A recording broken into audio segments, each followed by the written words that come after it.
Oficialmente ainda não foi confirmado, mas tem muita gente da torcida rubro-negra e alguns colegas da imprensa também que já dizem que o Vitória já subiu.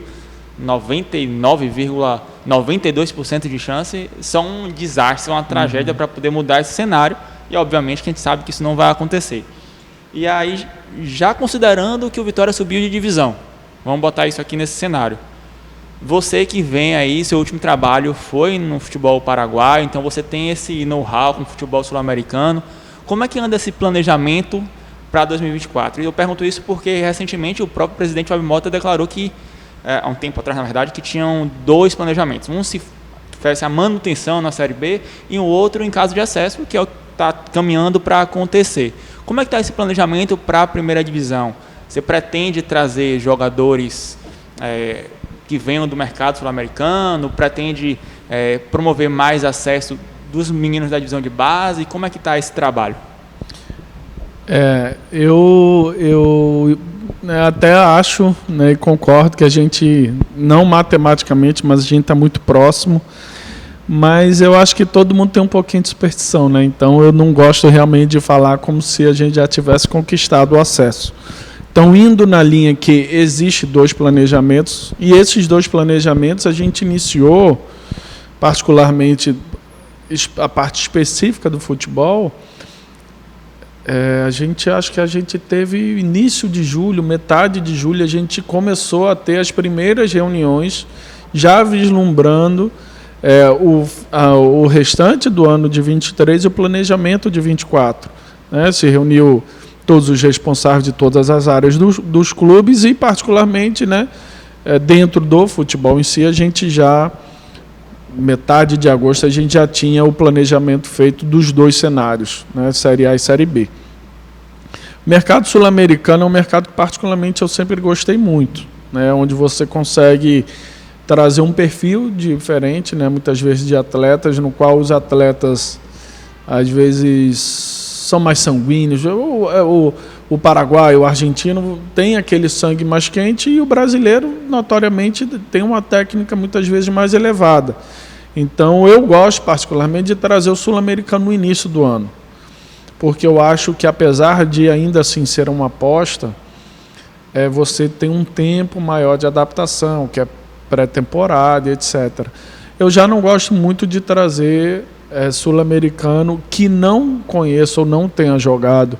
Se é um cara que já está no Brasil, já jogou e já se adaptou, tudo bem, você traz em qualquer momento.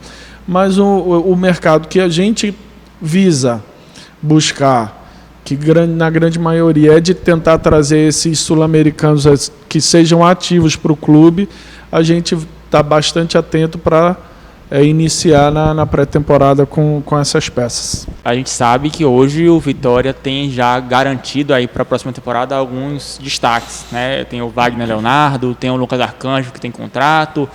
A gente soube, né, e você pode até confirmar se estiver à vontade para isso, que o Léo Gamalho também tem uma cláusula no contrato que pode, de fato, permanecer na próxima temporada. Então, eu queria saber o seguinte: como é que está essa situação dessa montagem do elenco? Né? Esses que já estão confirmados, evidentemente já estão lá. Mas como é que está a situação, por exemplo, do Wellington Nem, do Oswaldo, que também são peças importantes, do Mateuzinho, do Matheus Gonçalves?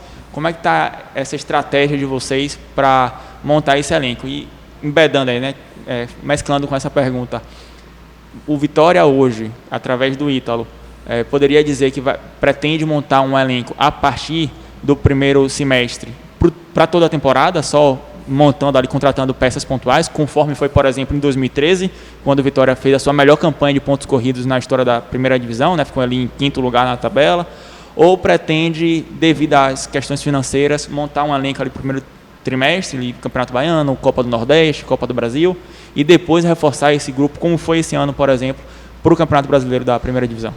As dificuldades do Vitória, elas são, né, notórias dos últimos anos, né?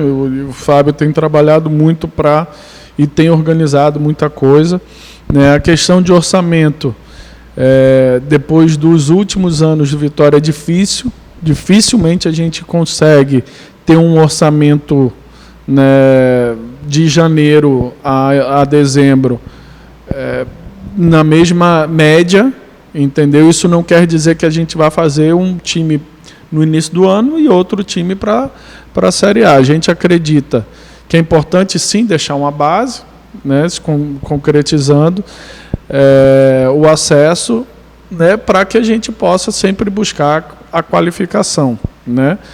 Hoje em dia a gente trabalha no Brasil com janelas, que foi algo novo que passou a ter. Eu particularmente gosto desse formato. Eu acho que obriga você a se organizar, né, e quem consegue usar melhor e estrategicamente agir bem acaba se beneficiando dessa questão dessas janelas, né? Então, assim, existem alguns atletas que têm cláusula, sim, de renovação automática em caso de acesso.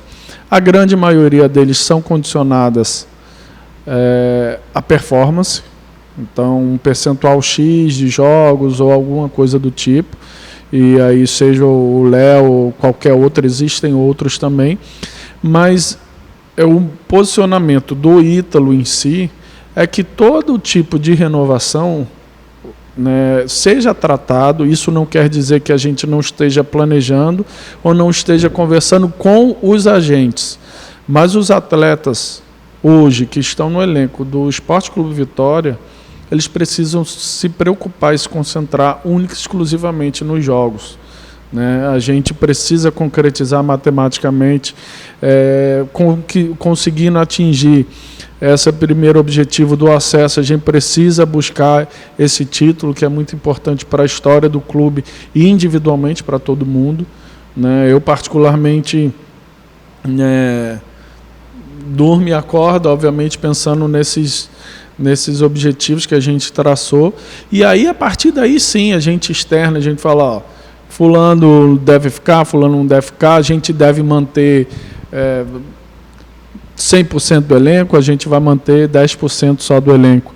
Mas hoje é importante frisar que para a nossa continuidade desses 5 jogos, para a gente atingir os objetivos que a gente tem ainda, é que esses atletas se preocupem simplesmente em jogar. Porque depois disso eles vão ter as férias, eles vão ter o sentimento, se Deus quiser, de dever cumprido, e aí sim é o momento da gente tratar, né, individualmente. Mas para a torcida ficar tranquila, isso não quer dizer que a gente já não esteja trabalhando sobre isso. É mais uma questão de manter o foco deles.